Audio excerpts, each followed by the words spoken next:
you've been around in the last few months, you may have seen on the news or comments in Facebook groups and the like about this superannuation income streams, annuities, and all that type of stuff. The Grattan Institute, which is effectively a think tank, have put out a report and their view and research, and we will discuss it today. I'm joined by Martin McGrath.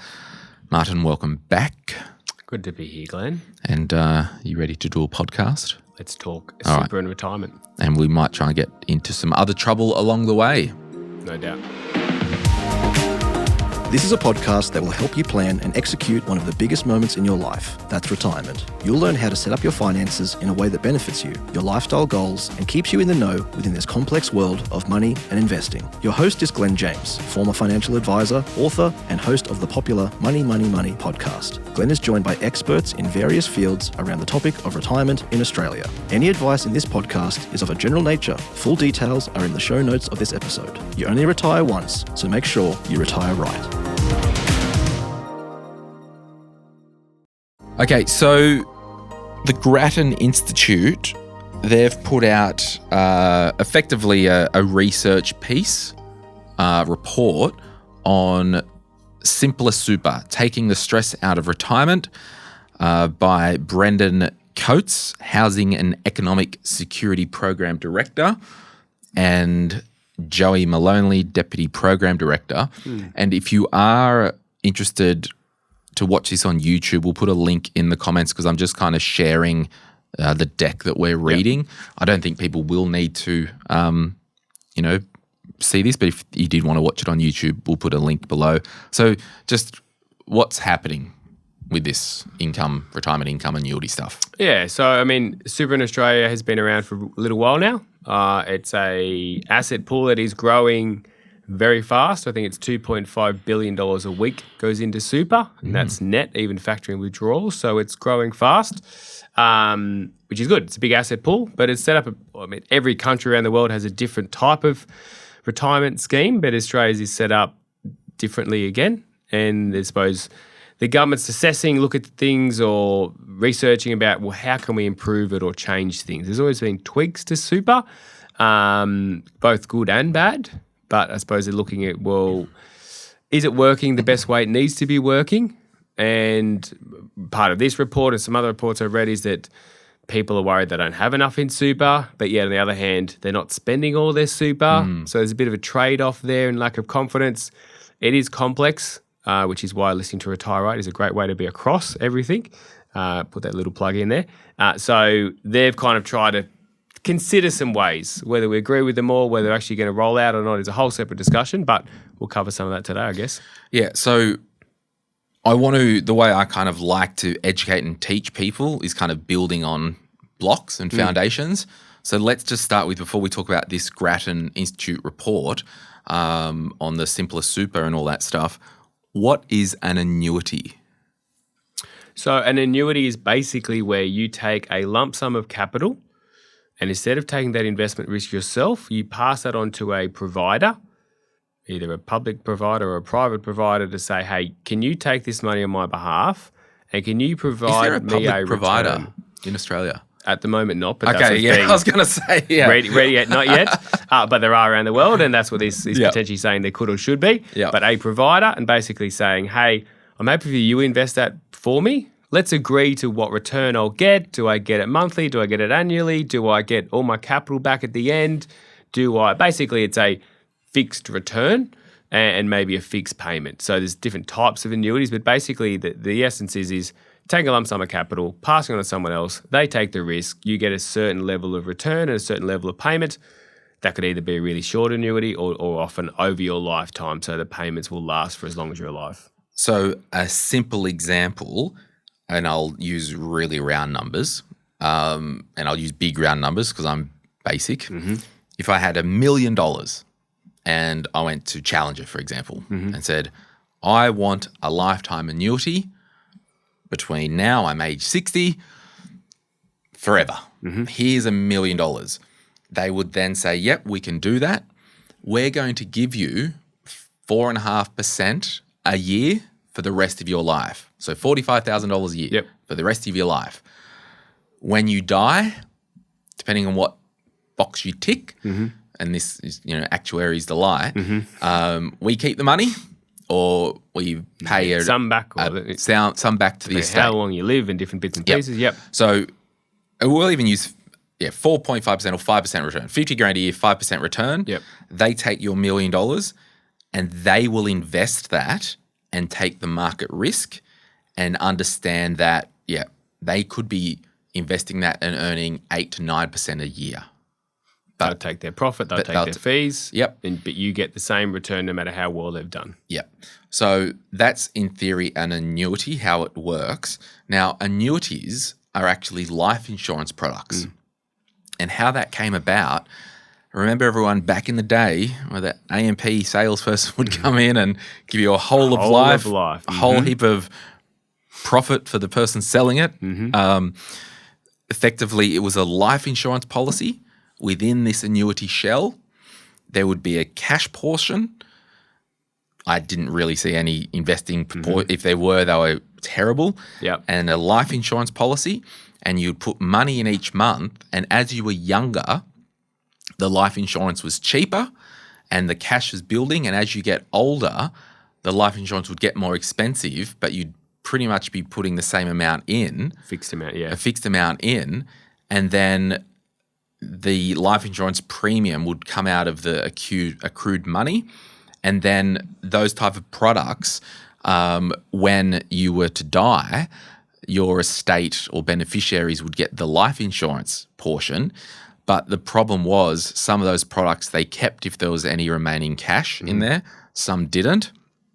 And basically, you just really want to move away from that type of package because effectively, we just want to do our investing and savings over here and we'll buy insurance over here. Now, there's not really any of those products anymore. The investment bonds are pretty much the same shell. It's a life insurance policy, but without the life insurance. But it's got, instead of a cash return, more than just a cash. It's got a variety. So that's kind of the history of that. Yep. So it is a life insurance product. So the biggest thing that people probably need to be aware of with this is the annuity providers. Well, we need to make sure that company is going to be around as long as I'm around. And if there is a market crash, can they keep paying me? Yeah. And so it is heavily regulated with the amount of capital that they need. They're required to hold, But so within that, just talk to us as well, if you tack on an annuity into a financial advice strategy, Centrelink give people some concessions. Yeah, so on that and going back to the early days of Retire Right, for the listeners still around, I did an interview with a provider, which is Challenger, about annuities in 40 minutes of the different types. So if you want to scroll back on the feed and find that to they get need a to sponsor this podcast, straight up. I caught up with them last week again. We could push that forward again. So there's a bit of deep dive on annuities there. So there's a few different types. Some of them are, and I will just mention that before I get to your question, some of them are short-term and fixed, and it's a strategy we use for clients. I actually did one last week. Client's 57, they've retired, they can't access super yet because they're not yet 60. They've got a lump sum of capital. They want $5,000 a month every month until they're 60. So do we go and set up an investment portfolio? No. Do we go and put it in an online saving or term deposit? Maybe. But we go, hold on, hey, annuity provider, how much would we need to give you that you give us $5,000 a month for the next 36 months? So we want 180 grand back. The annuity provider might go, well, give us 170 or give us 165 and we'll give you 180 grand back. But that goes to that certainty of cash flow and income is more important than trying to earn an extra 30 grand over 3 years. Correct. And in that short term, so there are short term fixed like that. The one we'll talk more about today is a lifetime annuity, which is, hey, I'm going to give you a lump sum of money and I want you to keep paying me for as long as I'm alive. And so that's kind of close at life insurance, but also life expectancy, because in that regard, if I sign up to a lifetime annuity at 60 or 70 or 80, how long they've got to pay me for drastically changes. And that goes into their calculations, and actuaries try and figure that out. So If you put 100 grand in at 60, you might get that 4%. You put 100 grand in at 70, you might get 6 or 7. You put 100 grand in at 80, you might get 10 or 12 kind of $1,000 a year as a return. Yeah. Because they're expecting that there's not as many years to keep paying you for. So as it stands right now today, I can go to Challenger or insert annuity provider here. What's the other main one in Australia? Guardian? No, why did I say that? I don't know. There's a couple others, and also there's a few super funds now, Q Super and a couple others actually offering them in terms of their do you know the name of the other ones off the top of your head? First Either way, Guardian. Challenger, they have a large part of the market share. There are some other providers, and there'll be more in the future, and particularly what the Grattan Institute is suggesting is there'll be more and more. Okay, so that was my next question. Ordinarily, 10 years ago, with your super fund, with top funds in Australia, you couldn't log in and say, I want to invest 70% of my money in this balanced pool and 30% in that annuity. But what some super funds did as things evolved along, they allowed term deposits within the super fund. So I think technology has helped with this stuff. So but what you're saying now is ART, Australian Retirement Trust. Yep. They have a solution. And I know a few others of the big players. And you said Q Super, but they merged with Sun Super. Effectively. Yeah, I think I skimmed over it and answered a question, so I'll jump back in now. We'll keep going. Yeah. When you move a portion to that annuity, and that's important as well, is that part of even what this study talks about is that it's not one or the other. And what you said there, they often sit beside each other. I might have 10 or 20 or 30% in annuity and the other 70% in my normal account-based pension. The amount you move into that annuity, so if you say to Centrelink, let's say we've got $500,000 in super or pension. I want to move $400,000 into my account-based pension and take out so much a year. The other $100,000 I want to move into annuity. When you put that $100,000 into this annuity, Centrelink, at the rules stand today, only assess 60% of what's in there. So you put $100,000 in, they'll only count that being worth $60,000. You still get the payments on the full 100, but what you can then do is you can go back to Centrelink next week and say, hey, you know how last week I said I had $500,000? This is what my setup looks like now. And they'll say, for the asset test, we're only going to count $460,000 now. I'm smiling because last episode we talked about people, not coming to grips with paying $5,000, $6,000, $7,000 for advice. But it's like, wow, sounds like you're talking about really good strategy to optimize pension, and how would someone know that they could plug an annuity in and put all the pieces together? But anyway, that's why I'm smirking too. And that it's going to give you an extra $3,000 or $4,000 a year government age pension for the rest of your life and pay for those advice fees pretty quick. So, yes, that's how the annuities work from a Centrelink side of things. There's concessions there. Those concessions only get better as you get older. They reduce again typically from the age of 84, so maybe a while away, but from 84 they reduce again. So that's how the annuity works. Why would we not put the whole amount in there if the whole amount gets reduced to 60%? Is because typically annuities, you can often tick a box so that you can make a withdrawal or shut the things down if you change your mind, or there's a death benefit if you get hit by the bus next week, but it's not the same as a bank account or not the same as your account-based pension. If you say, hey, this year we want 20 grand for the holiday, you can't access that out of an annuity ad hoc as easily, if at all. So that's where we would never say go and put all of it into annuity. It would be let's put a portion of it into the annuity, because we still want to have that other pot of money that you can dip into when you need to. Well, it's flexibility, isn't it? Like life changes, we want as many things set up that can kind of adjust to as your life adjusts and needs come up. There'll be years where you need more money, so you want to dial it up, and there might be years you need less, and so you can dial it down. In the annuity, because the return's pretty fixed, the payment's pretty fixed, often it does have CPI as well, so it goes up over time. But it's not, hey, we want a holiday this year, can we get an extra $10,000? That's why you'd access that out of your account-based pension. Interesting. So that's kind of a bit of a 101 on annuities. Now, if we go and have a look at this Grattan Institute report, and I will just share the page on... Just while you're getting it ready. And I'm ready when you're ready. So. Is that how many Australians have this type of annuity, it is a small portion. Yeah. Generally, they're not doing it themselves. They're doing it through an advisor because of these strategies and complexities, and therefore it's in the 1%, 2%, 3% or 4%. Not because it's not popular, it's because people don't know about it, understand it, and plan it, and it's not appropriate for everyone, but it's a small portion. A lot of advisors don't really lean into the strategy either, do they? No, it's pros and cons. There's the right reason. Also, some of these Centrelink rules we're talking about now, they are relatively new, 5, 6, 7, 8 years. So it hasn't been around for decades. There were different rules around how to assess, but these new concessions are relatively new in that regard. So I think advisors or some advisors are still maybe not across them. Yeah, cool.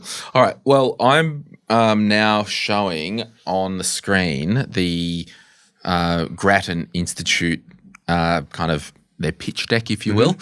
So I'll read the highlight a bit at the top. Super is too complicated for retirees. Point 1, Australians find retirement planning stressful and many do not spend their super. Well, we know that, don't we? There are so many people that just because it's really hard to spend all your life saving and then we've got this access. It feels weird. And it does feel like, and that's why the psychology of even, it's a hobby horse at the moment, these advice fees, like it's really psychologically hard to go for 40 years of working. Building, and then building. Oh, you want me to drop $6,000 in one go to get advice? Well, you got $800,000 in super, you got $2 million of property. It's okay. It's like it's a psychology thing. Point 2, super in retirement asks retirees to solve an impossible problem. No one knows how long they will live. Point 3, the super system provides too little guidance. Broader reform is needed. Do you want me to maybe read the rest of the bullet points and then you can comment on the... Yeah, the only thing I'll add in there is that I don't disagree that it's complicated. And again, that's why getting information is important. And I think it's in this study or another study I was reading and I see with the clients that we work with is that 60 to 70% of what people start with in super, they still have at life expectancy and death. So it's true to the fact that people aren't spending it. And they're not spending it not because cost of living is so cheap. They're spending it because they don't have the confidence of, well, maybe we can't do that trip now when we're 72 because we're going to run out at 85. So there's a trade-off there of people are worried they're not going to have enough, but yet the statistics are telling us they're not even spending half of it, so they should be spending it. So I do think somewhat in that regard, there is a problem to solve here to get that right trade-off for retirees. Yeah, cool. The second section, retirees should be encouraged to annuitize or whatever, annuitize some of their super. Point 1, with the system what the system guides people to do matters because they anchor to it. Super guides people towards account-based pensions drawn at the minimum, which leaves retirees to manage too much risk. I mean, I don't disagree with that, particularly if someone's not advised. The second point of that, retirees should be encouraged to annuitize some of their super, 80% of it above 250. To reduce stress and boost spending. We'll come back to that. And again, valid points. The government should offer annuities. Establishing an efficient private market for annuities at scale would be difficult. Government provision is best. Challenger would probably say, we'll have a crack. We've got that, yeah. We'll have a crack.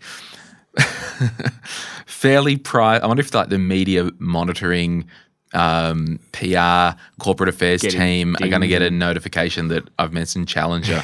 It's happened before. Don't worry about that. Fairly priced and managed by an independent agency. A government annuity would encourage take-up since retirees would be more confident that they're getting a fair deal. The government should give retirees better guidance, is the next point. Government should establish Retire Smart, a free guidance service. The government should buy Retire Right podcast. I'd sell it for $5 million. The government should ensure super funds deliver for retirees. Performance test account-based pensions and develop product assessments. establish a top 10 list of the best performing funds and steer both retirees and new workers into those funds. I've got a lot of comments on some of those points. What are you thinking? Initial thoughts on their summary there? There's a lot in there. And I suppose summarising, the main bit that stands out to me is the 80% above 250. Yeah. The other stuff, they've tried some of these before. They haven't worked. There's other things out there. Do we want government controlling a super or not? But that bit is probably the bit that kind of jumps out to me as interesting and worth discussing. Well, but to me, some of this stuff, it steps back to socialist versus capitalist. We know either extremes are not good, horrendous in both extremes. Like the UK pension scheme, like it's basically a government scheme, right? I think people just need choice. But we know the point above, there's a lot of risk for people to manage. And as we said, people could pull their cash out of the market and miss an upswing, and it's cost them hundreds of thousands of dollars. Take too little risk or too much risk, or get scared along the way.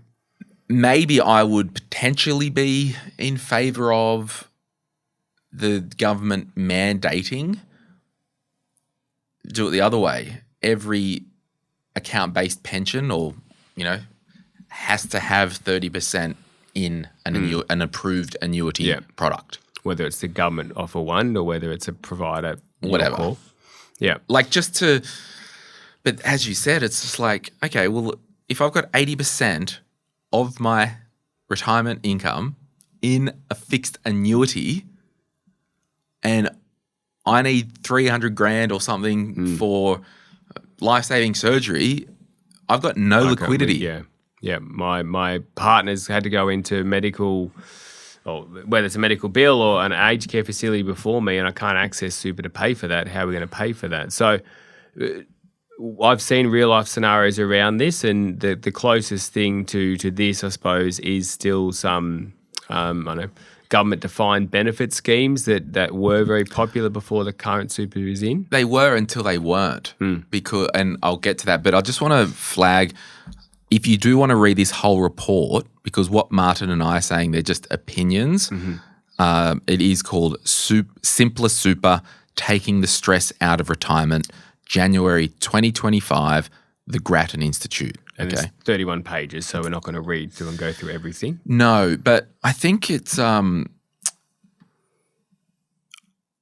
this is kind of where I trip. Like, we say all this stuff and it sounds good, but in practice, it falls apart fast. Like, you remember the state-based defined benefit schemes. And for me, the New South Wales Department of Education and the teachers in that scheme, the governments of the day, they had this asset building up. They wanted to offload it. Like new government comes in, what's this huge freaking asset on our balance sheet? Why are we managing the risk of that? Managing the risk of it. We don't want to do that. Yeah. And they move away from that. Yeah. So I think it's a good discussion, and I am in favour of having a portion of people's retirement savings that's a guaranteed annuity. Yep. Is it a broader question where, I don't know, well, but this is it. Every retiree that isn't 100% self-funded is on a government annuity. There's a safety net there. Which is the age pension. The age pension. I think, and a concept that I suppose we talk about as advisors is income layering. Yeah. So if you are self-funded completely, and you might go, well, I've got $3 million in pension. The only way to fund my lifestyle is my $3 million pension. If I'm a part pensioner, which many people are, I'm getting 30 grand a year as a couple from the part pension, and I'm taking 30 grand out of my existing pension. So I've got two layers of income there. If we add an annuity into the mix that we do with some clients, and this is what this is proposing, is you're then adding a third income layer. The government is going to give me 30 grand a year. I might get 10 grand a year from my annuity provider, and then I'm getting 20 grand a year from my account-based pension. So at least you've got different layers there. And 2 of those are guaranteed for life, i.e. the government age pension and the annuity. The account-based pension allows you to take more risk or take less risk or spend more between the age of 60 and 75 and draw that down, because that's when you probably got your active retirement. So at least you're building, like you said, we've got a part pension at the moment without an annuity. They've got their pension, they've got the Centrelink age pension. But if they run out of their own pension, they're on the age pension completely. Having an annuity in there potentially does provide that extra layer or that extra protection. How much is the right amount? How much extra they need? Can people survive on the age pension? Here's an idea. That's a personal, I suppose, point. What about the government actually focus on making financial advice accessible and affordable? That would solve a decent portion of this and encourage pathways to. And I know they're doing that at the moment with the delivering better financial outcomes and all that stuff, but it's just stuck in the Senate, I think, at the moment. Election going on, like it's just craziness. There's no practical changes today. So I mean, and this is it. Like I know in the States they've got a system where you can opt into the Social Security system. And what about if the government did have something set up that once you turn and this requires huge changes, structural changes, which good luck changing anything in Australia. Once you elect to retire and you're over age 60, okay,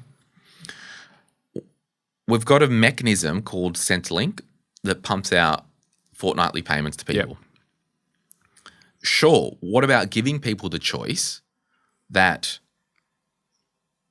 when I retire, and I'm not talking about age pension, age 67, after age 60, if I retire, stop working, working, I can elect to legitimately contribute some or all of my super into a government future fund or whatever, and then it just turns on the Centrelink tap earlier. So it is a government annuity.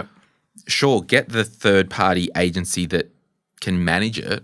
Like, I am in favour of that. But I think the whole thing, it's choice. 80% of your retirement assets locked up in a liquid asset? No thanks. What does that work with estate planning? I think it's got to do with choice. Yeah, I agree. I don't think that the ideas are completely ridiculous, other than the levels potentially. 80%. How many of my clients would I have 80% in annuity? The answer is none.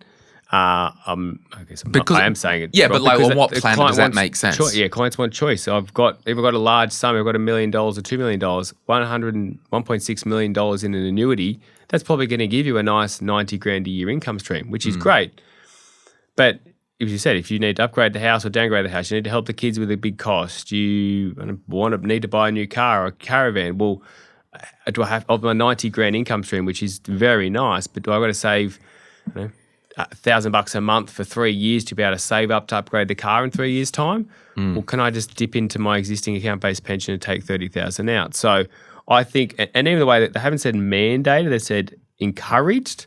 So how do you encourage someone? Well, you either do mandate it and say 20 or 30% as a certain figure, or encourage being that some level of incentive. Yeah, but I'm not encouraging bad advice. But it still happens? No, but like their report says here, if you're watching on YouTube, 1, 2, 3, 4, the fifth dot point down, as you said, retirees should be encouraged to annuitize 80% of super. Yeah. I think that's bad advice. Yeah. I'm not encouraging. Up to 80%? Could be, It could be, and that's why the detail, I think, is what we need to get fine-tuned. We'll take a break and we're going to come back and we'll talk more about this report.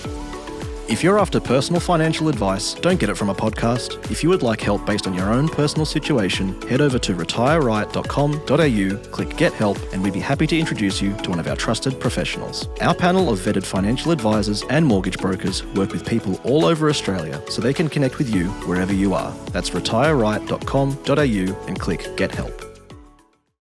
Okay, we'll skip the community segment of the week this week because we'll get straight into this. Their report here, where are we? Many Australians are retiring with substantial super balances for the first time, which will grow further. And this is the crazy thing, Martin. Is it like the second or third biggest retirement pot in the world is Australian? Australian. I mean, it depends which way of the week and what the markets are doing this week or not. But yeah, I heard something the other day. It was the Australian retirement pool is the fourth largest in the world. Yeah. And we're the 15th largest economy. So in that respect, that's wild. That's way overshoot. We're outperforming like we normally do in the Olympics, but with our own super and retirement pool. And it's accelerating because super guarantee hasn't been in for a lot of the retirees today, where it is in for us. That's increasing. This year it's coming to 12%. So there's more and more going in every week. Yeah. Actually, one thing we didn't do, if we just go back to that previous key summary slide, anything else that you're not a huge believer of from this Grattan report? I'm on board with the government educating people. We've tried that before. The bit for me that still stands out is the performance testing of account-based pensions. Yeah, that's categorically horrendous. The super tool that ASIC did, and I think I'm happy to be fact-checked, they the problem is if someone's like, what's the best super fund, and they go to the ASIC or the government website, there's a snapshot in time. Number one, a lot of those products are the My Super choices, which could be lifestyle options and whatnot. So it's actually really crap to say, this person's calling me, hang on one sec. You know when people call you over and over? Yeah.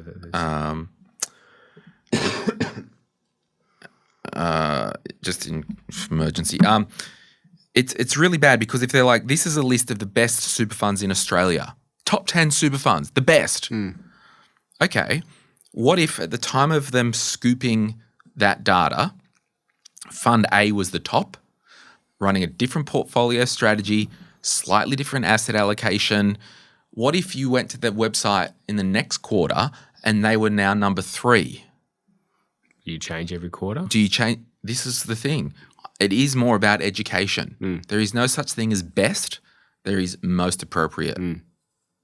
And to that point, which is what you're saying there, is there will be some super funds or some investment options are set up more aggressive for more growth. And so if the market has gone up by 10%, that super fund might have done 11. So that year it's going to look great. But if the market's gone down by minus 10, they might have gone down minus 12 because they're taking more risk. So depending on which year you're looking at that, if it's purely the best return, well, different investments perform different in different cycles. So, and that's, I suppose, we work with clients about aligning those risks and that trade-off of, well, this one might return longer in the long run, but it's going to take more risk to get there. This one might be the benchmark or a bit below the benchmark, but it's going to get you there with 30% less risk. What's the right one for you? That's probably not answered on a website in 5 seconds. And you'll see, I'm actually just reshared a screen. Can you see over there, Martin? Yep. Vince from Life showed his website. He does a thing like how to choose the right super fund. This was one of a heat map from the ASIC website. Okay, from the data from there. From the data. And you can see here the dots, and if you are on YouTube, you'll see this. You can see all the dots are all the different super funds, right? And just have a look. That 80% growth line, look at the returns. Like they're so similar. Yeah. And I think what super funds can potentially do, look at that, just under 90% growth. It's all so similar. Maybe not. Super funds can tweak some unlisted assets valuations to maybe make things come in under. I don't know. We're going to move on. So yeah, I'm not a big fan of that. Performance testing is. I think it's very short-sighted. Totally. Okay, now we're going to go to the next. Keep closing this thing.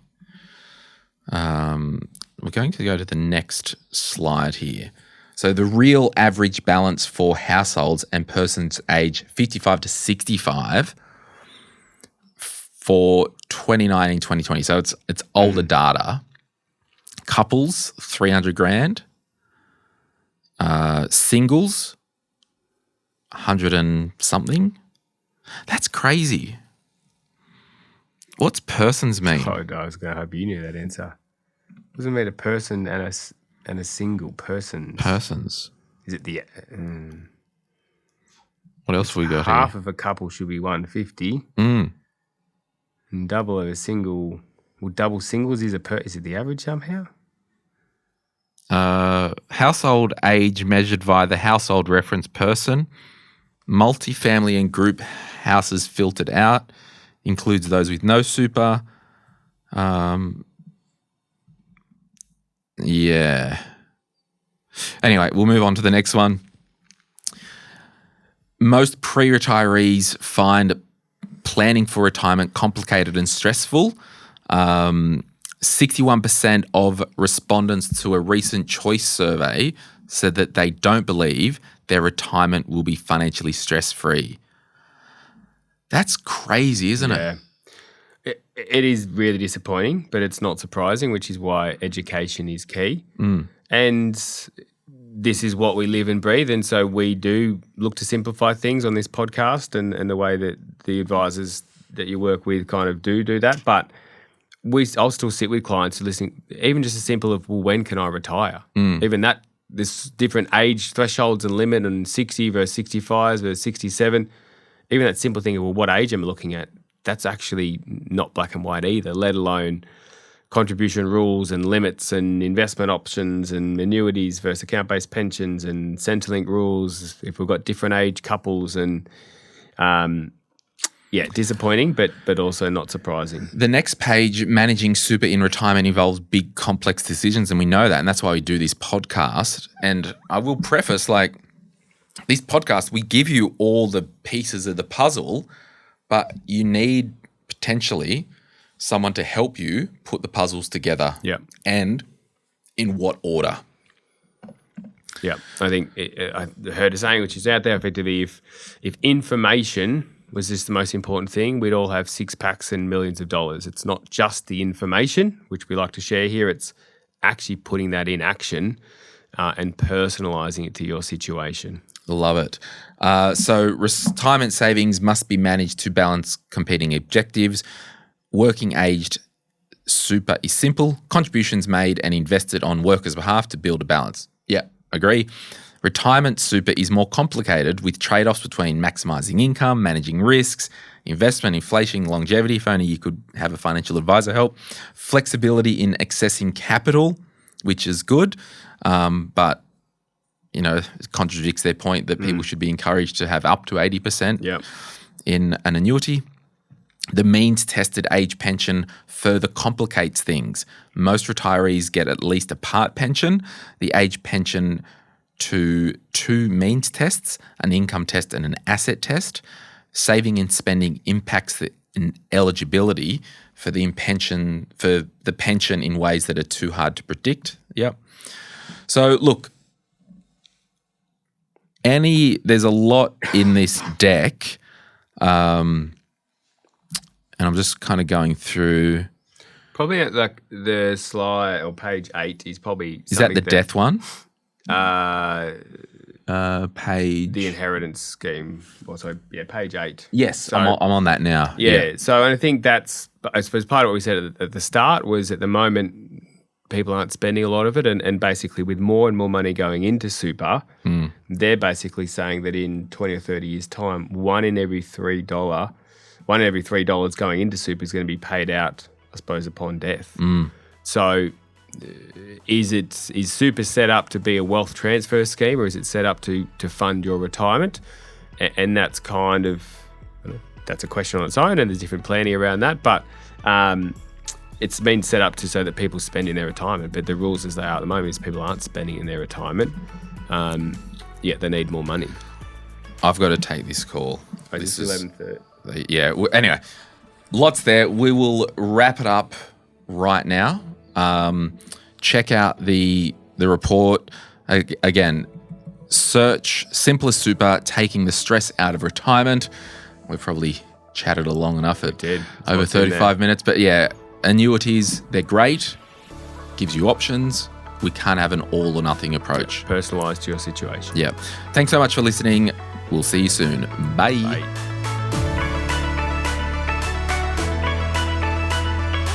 Thanks for listening to today's podcast. If you want to support us, there is one way you can do that. You can send the episode to a friend, a family member, or your group chat if you think those people would find it valuable. We also thank you for leaving a review on Apple or Spotify. If you've listened to this podcast for some time, or if you've read any of my books, you would know that giving and generosity in a financial sense is a big thing in my life. If you think it's time that you are ready to give financially to a good cause, you could head to our website, moneypodcast.com.au/charities to see the charities that we support.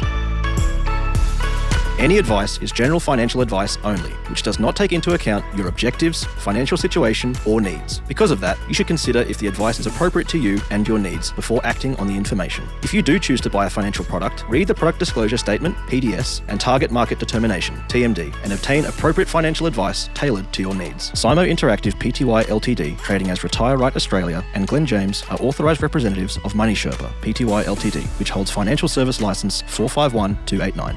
Martin McGrath, Financial Edge Group, and their employed financial advisors are authorised representatives of Synchron Advice AFSL 243313. Opinions or comments from any guests on the podcast are theirs and not those of the hosts or the publisher or their respective licence holders.